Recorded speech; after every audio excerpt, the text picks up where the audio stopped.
Dire quand tu veux, comme d'hab. Allez.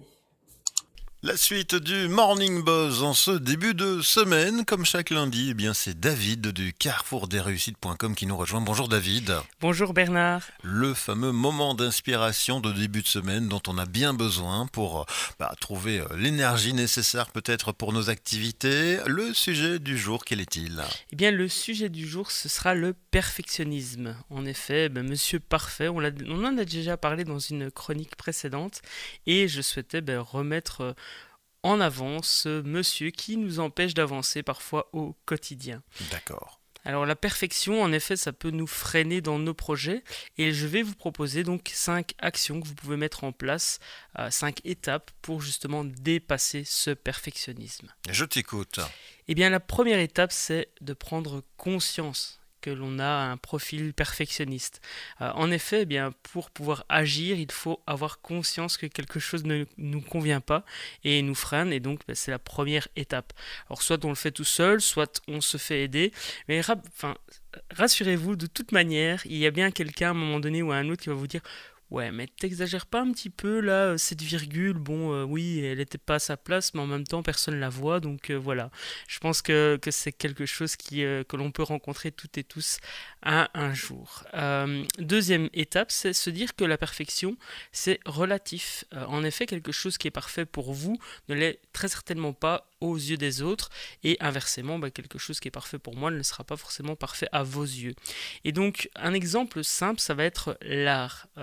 L'art, en fait, c'est relatif. On peut aimer un tableau et la personne à côté de nous peut détester ce tableau. Pourtant, ça n'empêche que la beauté, la perfection, c'est quelque chose de relatif. Et donc, se dire ça, c'est déjà une étape pour dépasser son perfectionnisme. Troisième étape, c'est demandez-vous, posez-vous la question: qu'est-ce qui pourrait arriver de pire si je passe à l'action, si je présente ce tableau, si je présente ce PowerPoint, si je présente ce dossier. Et vous allez remarquer en fin de compte que même s'il n'est pas parfait, passer à l'action va vous permettre d'obtenir des résultats concrets, positifs. Et oui, au final, il pourrait se passer quelque chose de pire, mais bien souvent on exagère ce qui pourrait nous arriver. Quatrième étape, c'est agir en conscience. Encore une fois, prendre conscience, c'est la première étape. Agir en conscience, c'est la quatrième.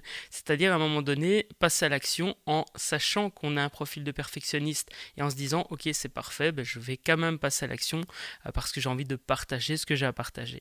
Et cinquième étape, c'est prendre les retours des autres et s'améliorer soi-même, améliorer son travail, etc., etc.